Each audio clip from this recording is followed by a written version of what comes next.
Good morning to everybody. We start our class. Last time we were discussing about covariance. I start from here again because it was in the end of the class. It was a long class.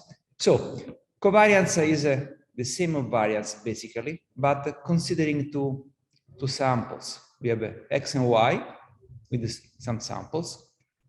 And we have the mean from x, the mean from y. And we compare basically the single values with the mean, and note that because you are not raising it by 2, this component could be negative or positive, meaning that covariance can be greater than 0, less than 0, or equal to 0. Basically, covariance describes if these two variables, x and y, grow in the same way, ascending or descending. And again, the covariance of x by x is equal to variance, because if here we have x twice, it is the same of raising it to 2. And we got an example of it. In a growing child, weight and height are showing a high covariance because they grow in the same way. You have an increasing in the weight, and you have an increasing in the height in the same direction, growing, both of them growing. So the covariance is positive and is high. And I discuss again it here. I put there is a new version of the slides. I will update that today.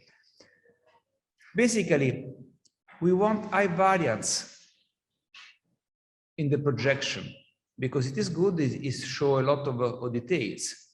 But when you are projecting some data, low covariance is better. And the reason is that if you project a data that show low covariance, the projection is better. Here we have an example. We have some data. You can see that this data has a strong covariance because this axis is increasing, this axis is increasing as well. So the data is in this direction. So if this is the length of the data in this direction, when you project it here in P1 and P2, we have that D is greater than P1. In this step, you lose some information. Some data is compressed, let's say this way. And on P2, that is even worse because the length of P2 is much less. Instead, consider this data. This data exhibit a low covariance because this axis is not changing. So the variation is only in one direction.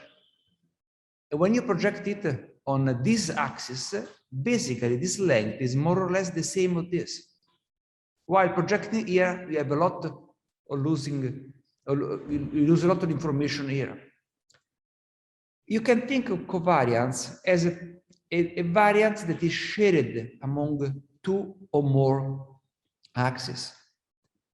Instead, we like the idea of having the variance just distributed along one single axis, because that improves the projection, not because this is better than this. That's the point that I want to stress here. This is better than this when you are projecting the data on an axis. That is exactly what the Pca is doing. And here you have still the same example. Assume that this is the weight and the height of the child. They are growing in the same direction, so we have a high covariance, and the projection is not satisfactory. We can improve the quality of the projection changing the axis. You can have the same data represented on this new axis that are a linear combination of these two. In this case, it's just a simple rotation. And here the projection of this data on this axis is much better. But, and this is the idea of Pca. But there is a point that I want to stress right now. This axis is representing the weight. This axis is representing the height. What is representing this axis? It is a linear combination between weight and height. It's not something that you can understand. It is an abstract axis.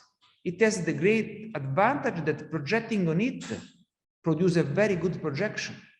The data is well separated and the variance here is very high. But the meaning of this axis is totally missing. And the same is for this.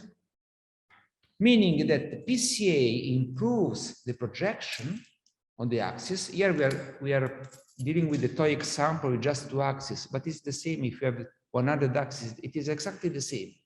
But the new axes after the transformation are not in the domain of the user mind. You cannot give a meaning to this axis. The only thing that you can do is observe the data. And I will show you in why that is useful. And that another point, you can think that this data has some information in it, in the sense of theory of signal, in the sense that there is variance on this data. And this information is stored both on this axis and on this axis. Here, the information on this data is basically represented only on this axis. This is bearing a very little variance of the data, meaning that this single axis is very good in representing the data, saving room. And let's go to see Pca in detail, the steps on 2D bidimensional data set. We have this data, still the synthetic toy example we are using. This is the numerical values of this data on an array D.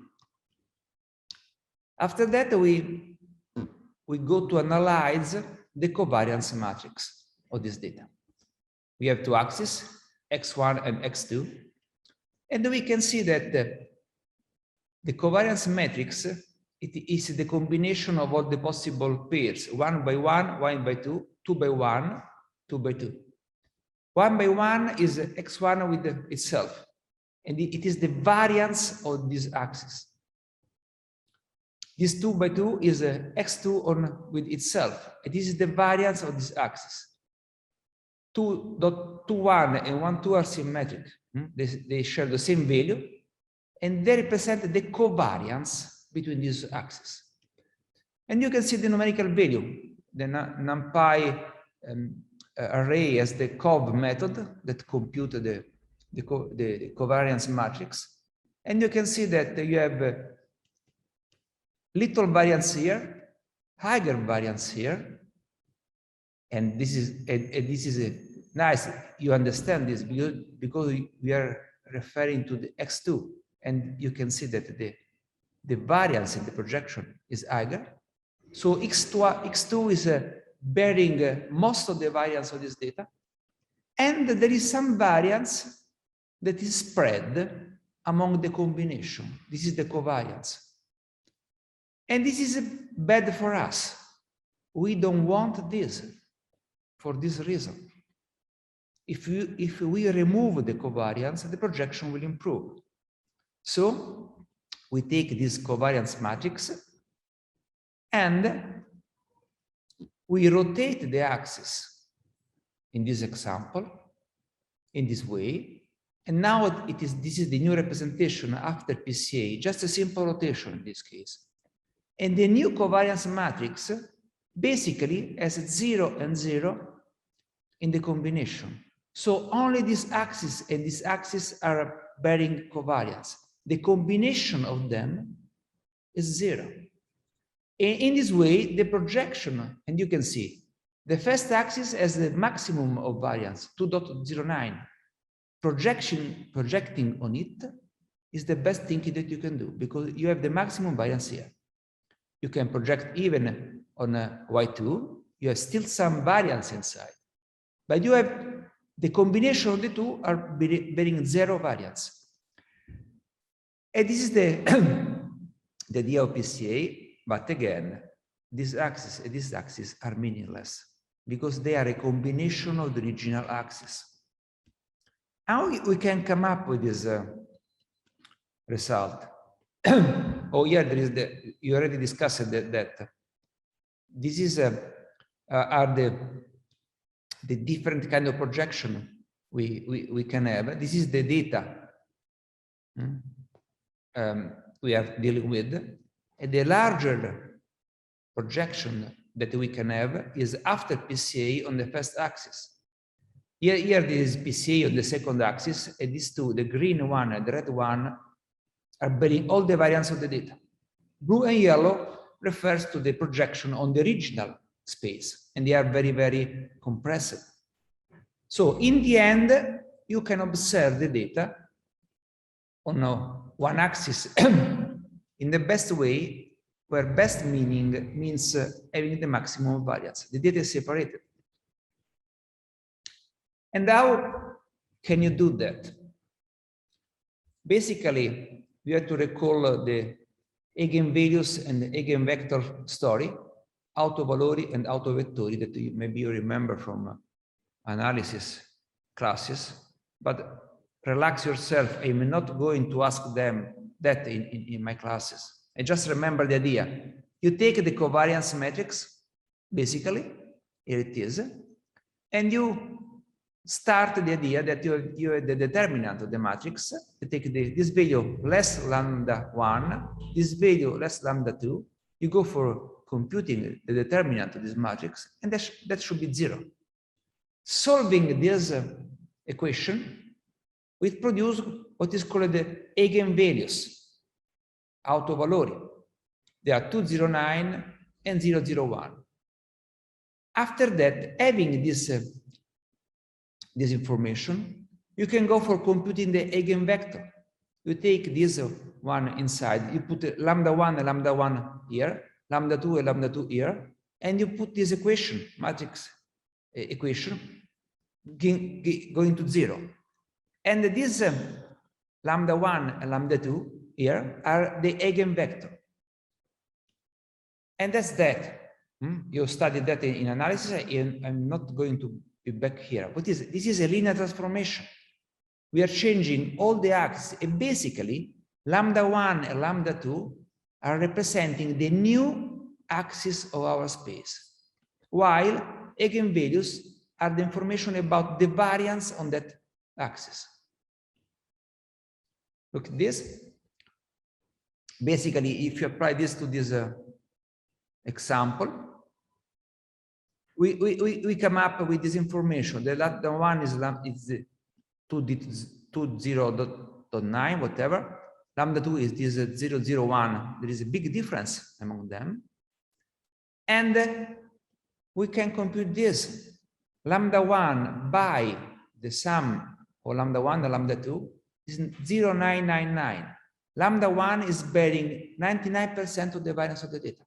All the information is here. Lambda 2 is bearing just 0.008%. It is neglectable in this example. And if you solve this equation, you come up with these eigenvectors. Basically, you see they are 0.7 x1, 0.7 x2. The new axis y1 is the combination of x1 and x2 with this component, and the second axis is this one. Visually, it's much simple. This is the original data on the xy and x2 space. When we compute the eigenvector, not you, the software, of course, you get these two new axes. They are orthogonal, because this is the meaning of having a linear transformation. The new axes are orthogonal to each other. And one axis is oriented in the direction of the maximum of the variance of the data. And the other axis is orthogonal to it. And this is, you can put this axis where you want, but you put it on the mean of the original data. You center that on the mean, but this is just a convention. And after that, you represent the data in this new space. It is this one. So you take this data, you apply the magic PCA. PCA is done computing eigenvalues and eigenvector. And once you have the new eigenvectors, you can use them as axis of the new space, and this is the result. The first component is the one bearing the maximum of the variance. The second one is bearing the, in this case, it is only one possibility because you have only two axes, but in general, you have several axes in the transformation. And what is nice that the new covariance matrix has on the diagonal exactly the eigenvalues, and it's 0 everywhere. You can forget that. Will never ask you to go through these steps, but in the way you understand what is the math behind. And just for a little bit of fun, it was the first time that I got the usefulness of this story. I studied that as a student in engineering class, and I learned how to normalize this matrix to have a linear transformation, but I didn't see any practical application of that till now. Instead, this is a nice application because you go for the transformation of the axis, maximizing the variance on the one of them, and the second one is in a good position as well, and so on. How we go through the code? Now that we know the math, we can just go to the software. Basically, we have two instructions. You store the data in a vector D. Here it is. This is the original data.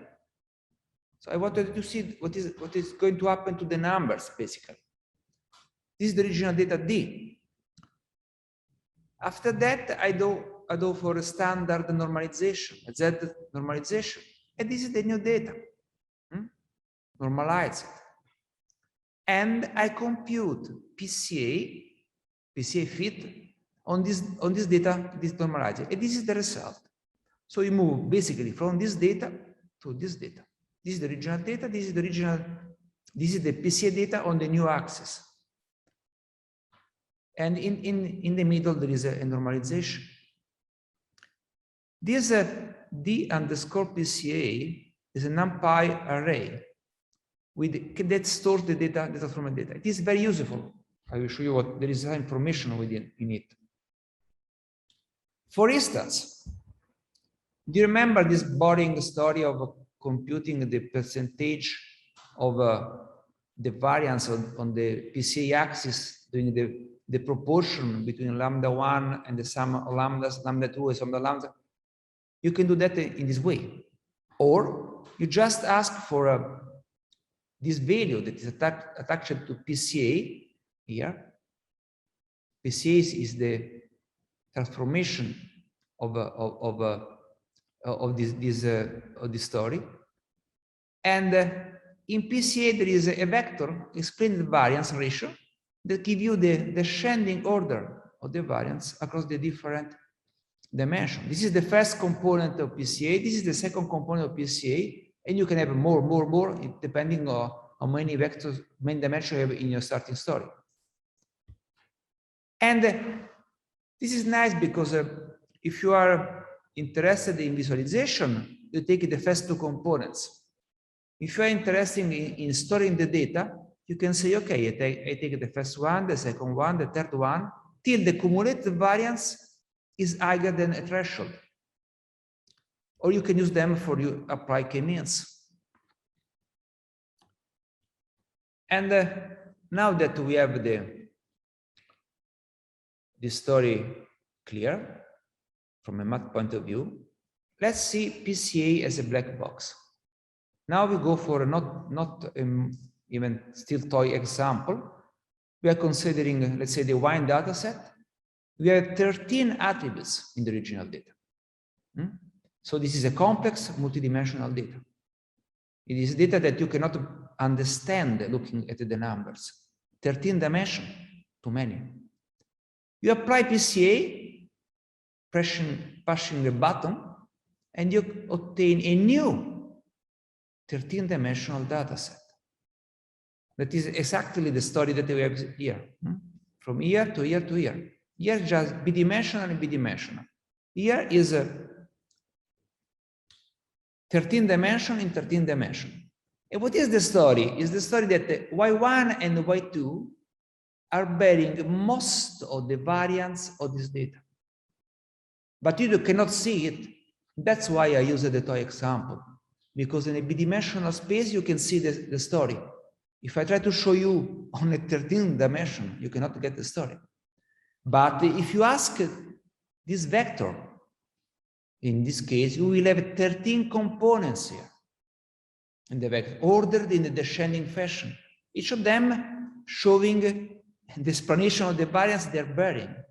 And you can see how much variance is stored in Y1 and Y2. 99%, 99.9 or something like that. You can discard the rest. And why I'm focusing on this, only the first two? Because it is really easy to plot them on a scatter plot. This is the only way. In other application, you can take the first three, the first four, the first five, depending what you're doing. If you want to compute k-means with k is equal to 5, you take the first 5 dimensions. If you want to store the data in a data set, saving room for additional computation, you can take the first dimension, let's say 4, that bear the 99% of the variance, losing a little bit of information. In InfoVis, you take the first 2, because you can visualize them. And you have this scatter plot. Here, you have all the data set that is here.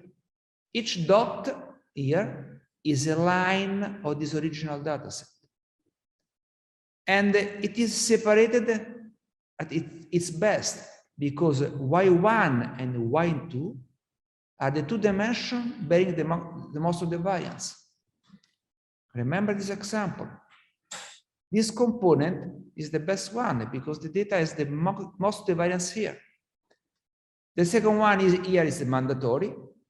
Instead here, the second one is a choice. And you select the second one in the sense that Y1 is bearing the most of the variance and Y2 is the second position in that. And you can observe the data. And what are the properties of this data? The first one, let's start with the bad story. This axis means nothing, really nothing. Remember, this axis here, I prefer this one, is a combination of weight and height. You can try to imagine it, the meaning is in between of weight and height. But here,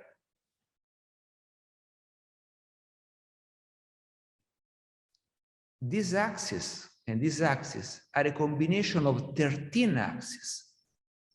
The eigenvector has 13 components. So the meaning of this axis is totally lost. Totally lost. And the same for this. So try to reasoning on these values makes no sense. Even on that. What makes sense? Look to the distance of the points. Because, and now we are going to the nice part. A linear transformation from here to here with the projection preserves closeness. From here to here, it is perfect. If 2 points are close here, they are close here as well. If 2 points are far from each other, they are far from each other also here. During the projection, you lose something. You introduce false positive. I told you about that. If 2 items are close here, they are still close here. The projection creates new ones. So you have false positive. But basically, If you neglect this false positive, you can reason about the structure of this data. And you can see, oh, this might be a cluster, this might be a cluster, this might be a cluster. And you will see some application in visual analytics. One of the main points is to have several views coordinated each other. You can use this projection to touch the data. How can you select the data here? How can you select two tuples here that are similar? It's not possible. Here you can do a brushing on this data, select a part of the data. So basically, PCA in visualization is used to represent the data in a space in which the user can touch each single element, preserving the distance. But there are false positives, remember that.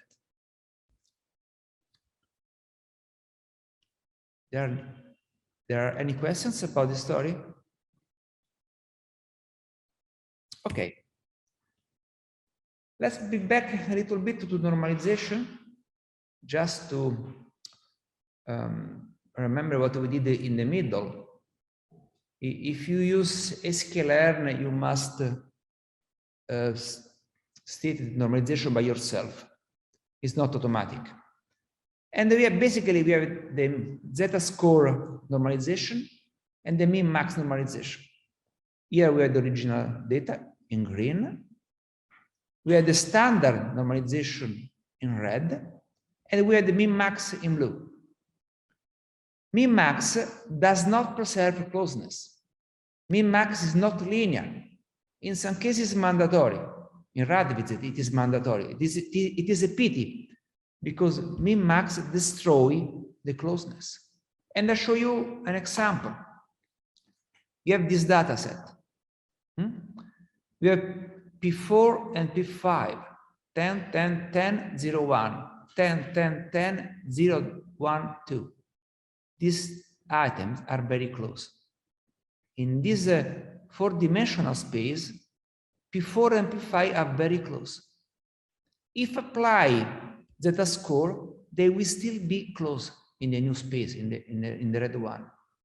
If we apply min-max here, you see that P4 and P5 are transformed in something that is similar here, 0, because they are the same, but here they go to 0 and to 1, using the min-max formula. So P4 and P5 are put away in the new space. They are far away now. We are not preserving closeness. That's why you are going to always use the standard normalization, the z-score normalization when you go for PCA.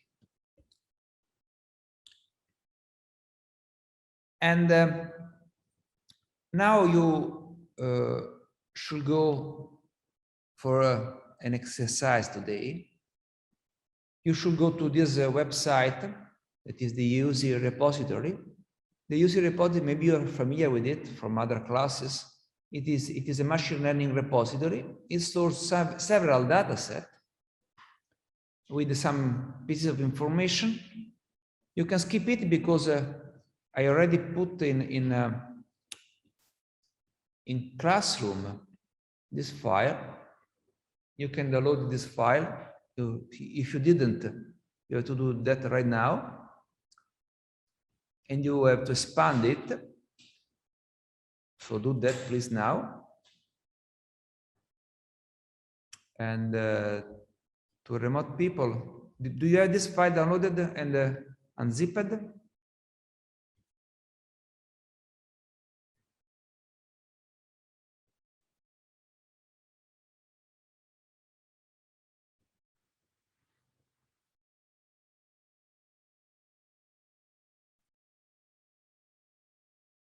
It is in the material of the class, in the software and data part.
Did you download the data? Okay. I assume that even at home you have the data downloaded. Let us discuss a little bit about this data. It is the wine dataset. It has 13 attributes. You can see here the numerical value of the data.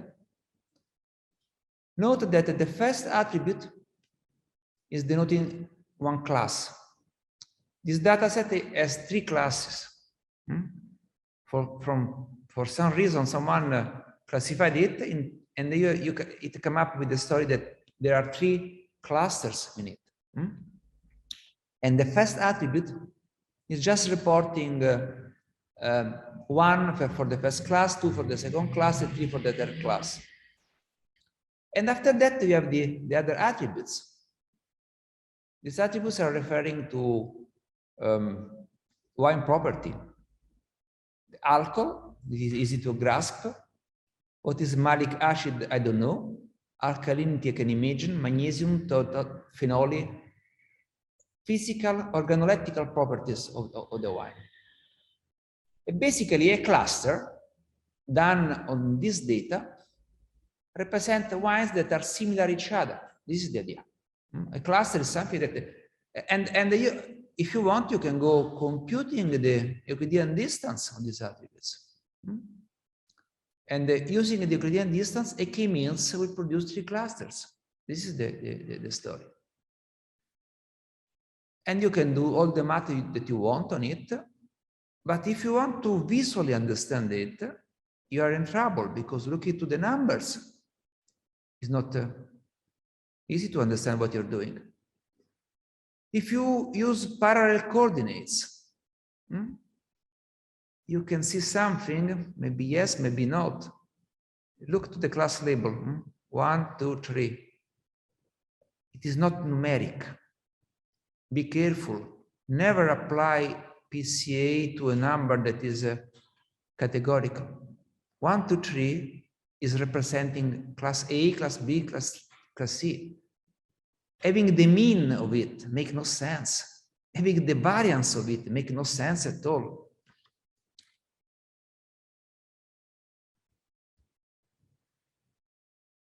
Remember this. Pca use means, variance and covariance, meaning that the values that you're dealing with must be real numbers. And this is, let me I tell you a story without giving the name of the guilty. A colleague of mine was showing me proudly the system they did for monitoring the vote of the government along the time. They want to see if people in the party are in line with their party or they vote in a different way. Basically, you have each vote was labeled with 1 or 0, where 1 was meaning yes, they agree with the motion, and 0 means no. They put that in the Pca. They're using 0, 1 as a numerical value, computing the mean, the variance, covariance, totally altering the meaning. If you go to compute Pca on this data, you are going to do that now. You have to exclude this attribute because it is not useful. What is useful this attribute? I'll show you what Pca will be able to do. If you apply Pca on this data,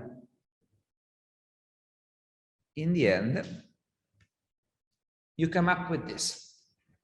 I'll show the final result of the story. You saw it here. This is the result of Pca. If you apply Pca to this data, you should get something like this. And here, I just added a color to the points according to the cluster the wine belongs to. Red is cluster 1, green is cluster 2, blue is cluster 3. And you can see that after applying this, in this bidimensional space, you can perceive the cluster of blue items, the cluster of green items, and the cluster of the red items. This transformation preserves the closeness. So what is close each other here is close each other also in the original space, but false positive. For instance, these green are mispositioned here. Why they are here? Maybe they are false positive. The projection collapsed that here and here. Remember, what you're looking here is a bidimensional projection of a n-dimensional data space with 13 axes. So you are taking this data here, after PCA, 13 components, and you are projecting it only on 2. In doing that, you introduce false positive. And luckily, if you want, you can do some analysis of that. These 3 green points are exactly the 3 false positive. The projection put them closer to this than to the class they belong. We don't know. But basically, you can trust the fact that most of the data is representing the original closeness. These 2 axes means nothing. But what we say in InfoVis that here you are separating the cluster. This is a visual representation of the 3 clusters of the wine dataset. That you will never get this information, neither on the numbers, neither on the parallel coordinates, neither on any other representation, visual representation, because you have 13 dimensions. And you cannot see cluster in this high space. You cannot even imagine clusters. PCA give you this simple projection. So this is the point of PCA. What we are going to do with it? We are going to have a representation of the full data set, an overview of the data. It is a good way to recognize the cluster visually. It's a good way to interact with the single data. If I want to select 2 wines, if I select a wine here, on a line here, and I want to see, okay, give me the other wines that are closer to, they are very close to this wine, you cannot do that here, visually. Here, if I give you this wine, this one, for instance, this is very close to and this as well is as well. So you can go to select data. So PCA is a good way to observe the data structure in terms of cluster. It's a nice way to select the data, to start new analysis, but it's not a good way to perceive the values. Numbers here are totally destroyed because the meaning of this number is nothing. This less 1 means nothing because this is a combination of 13 dimensions. I think that this is clear, and in this you have this folder now downloaded and unzipped with this data on it. I show you what you have now. I change my shading. I share my screen and I go.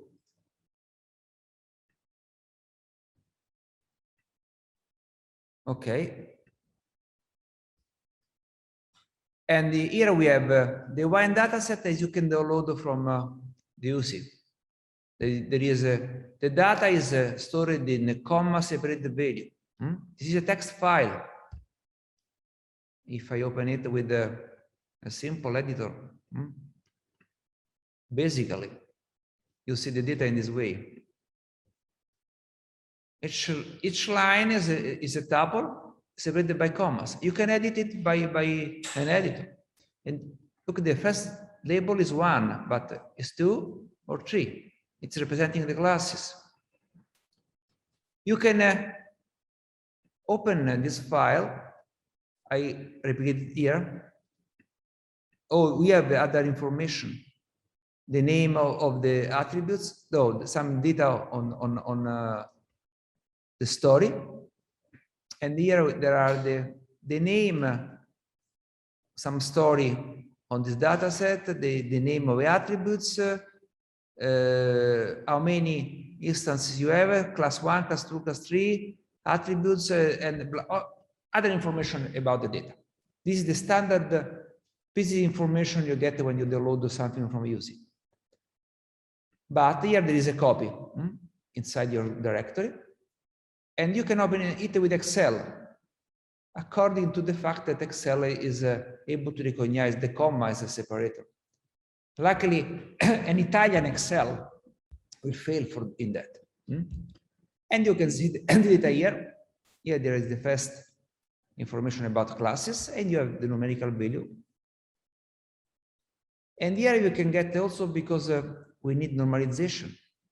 Look at these attributes, whatever it means. It is ranging about thousands. This attribute, the alcohol instead, this is the alcohol, remember, the first one, is ranging about 9 and 13. The variance of this will be much higher, much less than this. That's why we need a normalization. We use Z normalization that preserve variance, preserve distance. So we move from this original data in a normalized data.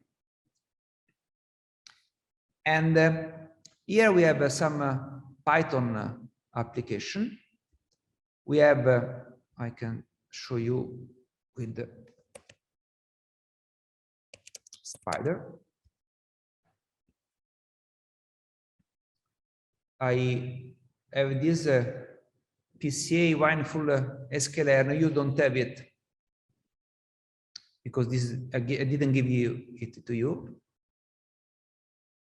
It computes everything, basically. If I will give you after this exercise, basically, it produces plots on the data. So here you have all the trick for having the color assigned to the labels. You can borrow from it, but for the moment, don't concentrate on it. But let's go. This is one that I used as an example. Yeah, this. Oh no, this one is interesting. I show you this one. Let me kill everything here. This is scale 1. Oh, maybe I killed my.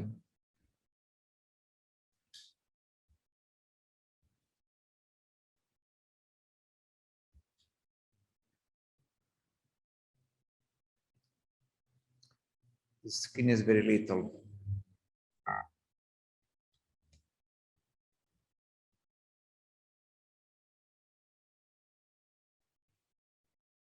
Okay. Yeah, this scale 1.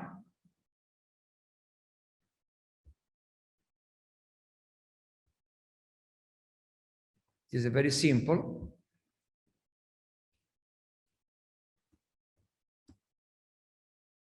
Basically,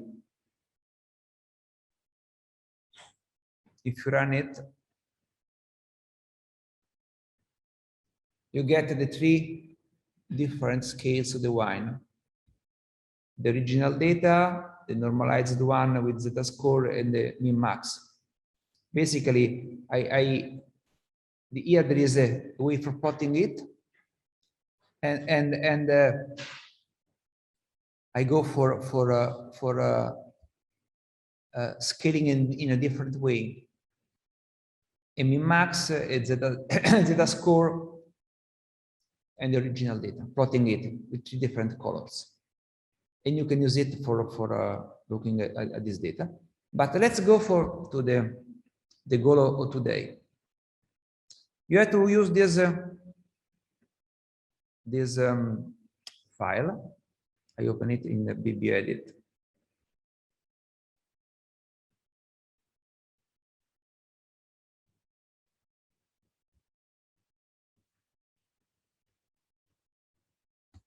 Oh, sorry, I cannot enlarge it.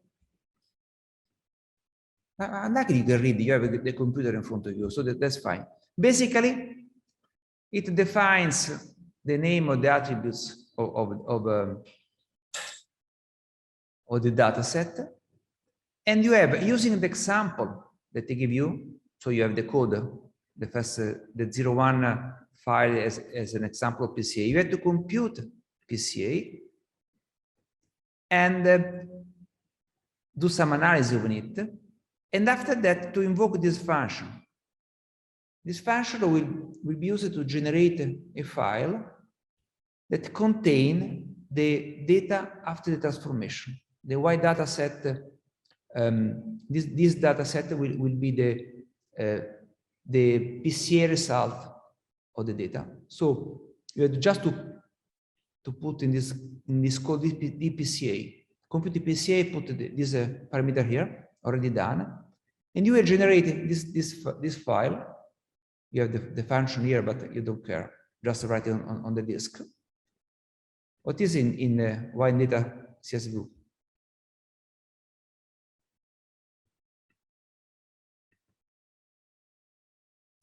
It is this is the original one. It is in PCA, sorry, I remember. PCA, okay, this is the output of the story. This is exactly the result of the PCA with an emphasis on the first two columns. And here, there is an application that uses it for a simple visualization. I'll show you the visualization, and after I will leave you to the story of computing the PCA. If you run, here you have the server.py application. It is just a web server in Python. And if you run it,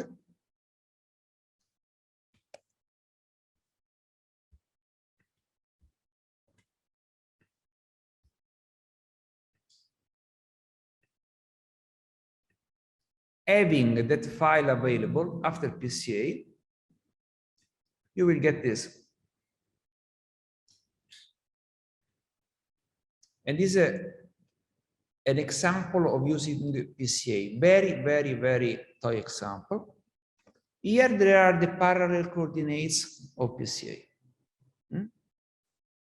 On the top, the parallel coordinates of wine dataset, in which we have also Y1 and Y2. They are the two first components. Here there is the PCA produced by your computation. And here we have very simple example of interaction. For instance, I want to observe the green items. I select them, and I have them highlighted on these parallel coordinates. You see, the class label is 1. There is one outlier. This orange is in class 2. You cannot read it. Maybe, oh, yeah, you have the computer. You can see here there is a red line also on 2. It is a false positive. And so you can observe data. Or you have these two data. I want to observe these two wines. I get them here. Or the other way around, I want to take a range of value here, and I should observe it projected there. It has not been implemented. But I refresh it. I think that gives you an idea of what PCA is useful for. Now you can touch the data. Each single element here is a single wine, and you can write here on another visualization. This is only an example. When I will ask you to design two views coordinated each other in both directions, it means that I select some data here, and I have it highlighted in the other visualization, or the other way around. And this is not implemented here. I select some data here, for instance, this way. And the points here corresponding to this should be highlighted. This is a way to export the data. This is the point. I will be back on that. Now I want you to move to your, let's say, exercise of today. Basically, I want that you open this generated file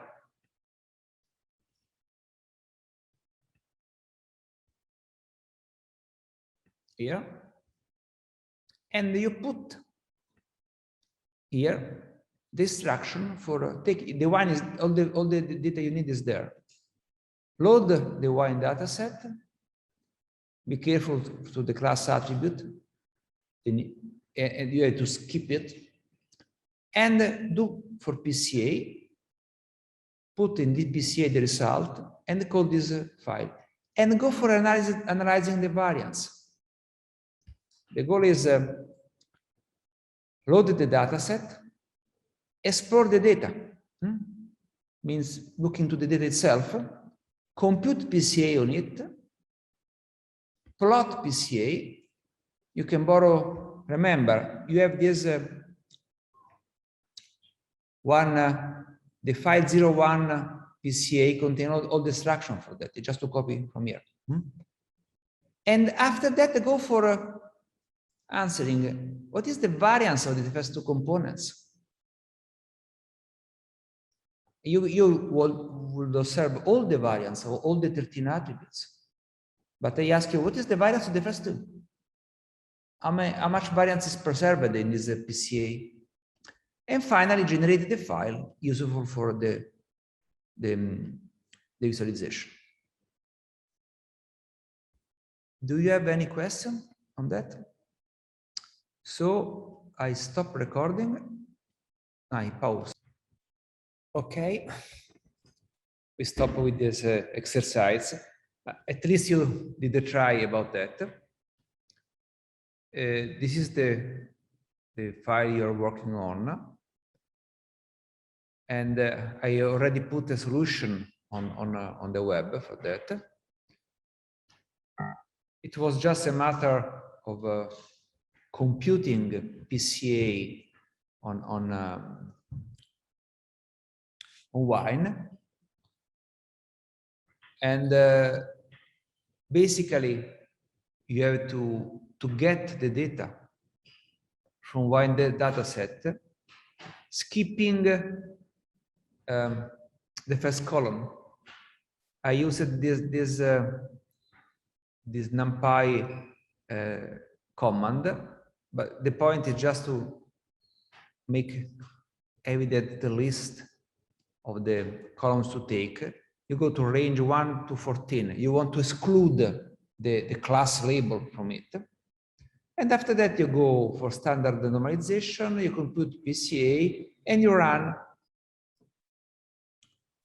the generated file that you already have in the file, producing the file for the visualization with the parallel coordinates that I showed you before. But I want to go with what is, we have this, I put on the web this one, this folder, it's a zip file. You have the solution for this problem, and you have this file PCA1 full sklearn that contains all the data that I'm going to show you right now in the last 10 minutes of the class. Basically, one point was explore the original data. I want to show what is going on. NumPy MP is containing D is containing all the data. You load the data in D. And the first thing you can do is just to look at the covariance matrix of the original data. In this way, you see on the diagonal you see the variance of the 13 axis. So the covariance is matrix is more complex. And you see that you have the variance here on the diagonal, but you have also covariance around that is positive and negative. The data is containing variance and covariance. That's fine. What you can wait, you can expect for that. And this is the code that is producing this printing. You have the source code available. Basically, you take the matrix, you transpose it and you apply the covariance numpy command. And I stored it on D. After that, just to go for printing the data. So nothing to discuss more. And if I normalize the data, I want to explore the normalized data story. You can see the first thing that you have the variance around 1. This is the characteristics of the Z norm, the standard normalization, the Z normalization. The result is something that is has a variance around 1. And in fact, you see that now we have the diagonal with 1 on it, and you still have a covariance around. This is the original data. This is the normalized data, but still before PCA. And this is the code. It's the same before, just we are applying the covariance command method on the standardized matrix and not on the original data. After that, you go for PCA, and again, you can apply the covariance issue command. And now we can see the structure of this matrix. You can see that all the combination of two axes give a covariance equal to 0. Exactly as we saw for the dimensional example. Here I rounded a little bit because in the reality you can get something raised by less 29, 30, approximation of 0, because for computation. And you see that only the diagonal is bearing variance. Exactly what we want. And you can see that the first component has the maximum, 4.73, after 2.51, and so on. And after that, you can go for looking for the cumulative variance. You can exploit the explained variance ratio value of PCA. And in D, I put all the story. You can see here, there is the percentage of the variance. The first component is bearing 36% of the variance. The second one, 19%. The third one, 11%, and so on. This is the story. The two components are not the only ones that are important, are the main one for the visualization. But if you combine the first one with the second one, summing as I did here, V0 plus V1, you get 55% of the variance. These two components are bearing only the 55%. If you go to explore, let's say, the first, second, third, and fourth, luckily you will come up 80%. But this is not the main point for us because we are interested in the first one for the visualization. If your interest was about data, you can go for including in the analysis how many 1, 2, 3, 4, 5, let's say, components, till getting a value of the cumulative value of the variance about 95, 97, whatever you need. This is the idea. And if you want to see the exact value of the variance, you have the explained variance ratio, or you have the explained variance, full stop. Only the variance value, 4.7, 2.5, and so on. That means exploring the data. Here is the trick that I used to produce the plotting with the colors. I know that the tuples in the original data are ordered. The first class is from index 0 to index 59, the second class from 59, 130, 130 to 178 for the third class. And they give them the color red, green, and blue. I did two plotting, just a trick. I'm not going to detail that. You can reuse my code, of course. You must reuse my code. We are not teaching Python here or sklearn or whatever. And this produces this plotting. And if you go for, I suggest that you go to explore the file, this file that the full winefull.python that contain all this instruction, and print on the screen all this information. The point is to understand the meaning of this. I think that we are done with that. And so I conclude about PCA. It is a linear transformation, not distorting the space. The distortion comes from the projection. It focuses on variance.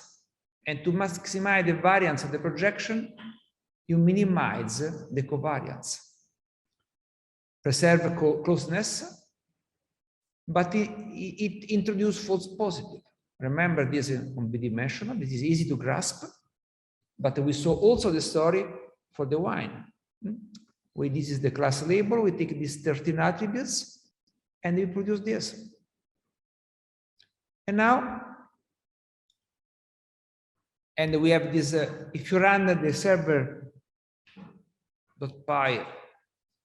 program that you have, you will have this environment. It is just a starting point.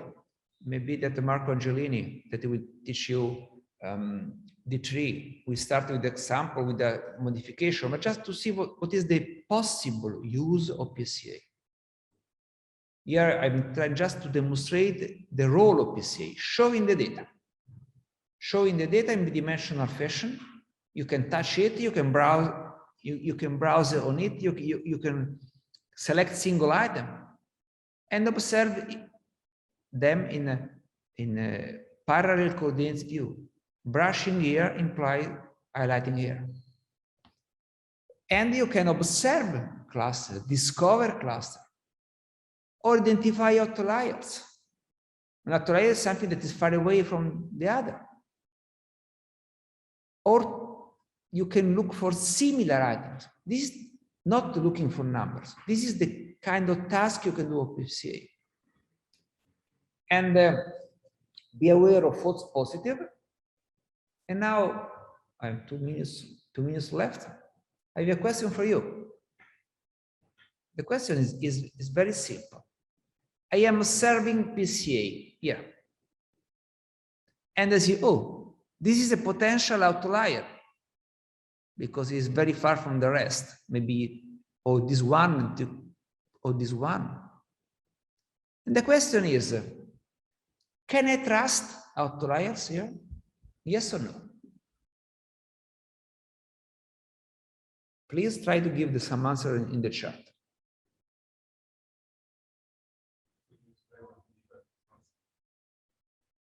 Visually trust. I mean, if I observe here an outlier, meaning that is far from the other, can I trust that it is true? Is it a real outlier?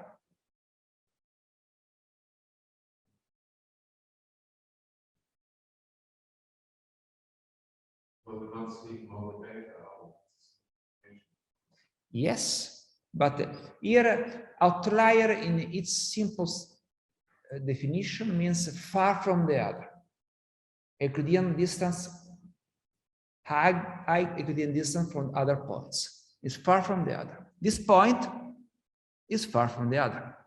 Not so far, but let's say it's a candidate for an outlier. If you have a point here, where I have the mouse, very far from the other, can I trust that this is a real outlier or not?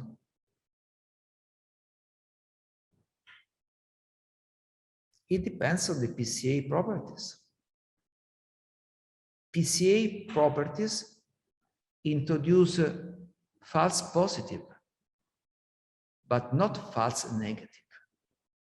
Pca is not amplified distance between 2 points. You can have some collision of points, false positive like this orange, because of the projection. But the distance, if 2 points are far from each other in the original space, they will be far from each other, either in the transformation, either in the projection. So if you see something that is far from the other points, you can trust it. Because the projection can create false positive, but not false negative. It does not increase, the process does not increase the distance among points. So you can trust outliers. The other way around, I see 2 points that are close to each other. Can I trust that they are similar? The answer is no. Because it might be the case of a false positive. By chance, the 2 points are close. But 2 points cannot be far away by chance. If you apply instead min-max normalization, that can be happen. Because min-max is able to put away 2 points, increase the distance. Standard normalization preserves distance in the sense that it preserves distance. Pca preserves distance. The final projection of Pca can introduce only false positive, but not false negative. So if you get an outlier here, you can trust it, and you can observe it. And this is quite interesting, because getting an outlier on the original data, on the numbers, or also on parallel coordinates is not so easy.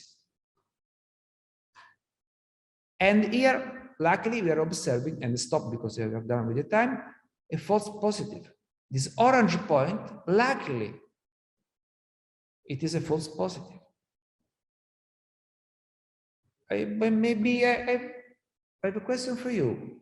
You can identify this point in some way and try to see if it is true. Because this orange point within the green part is either a false positive or a misclassification. Okay, means it's not perfect, of course, no? But try to, you need some mouse hovering properties here that we don't have. We are touching it, we should see also the information on the point and so on. However, this concludes Pca. I did my best to explain that to you. If you have questions, you can raise questions. And tomorrow we start talking about multidimensional scaling. I suggest you to revise the software and the slides during today.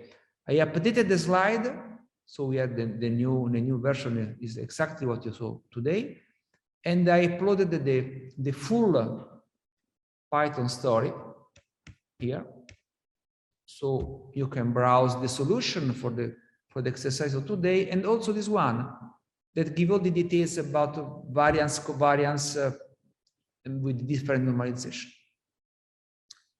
Okay,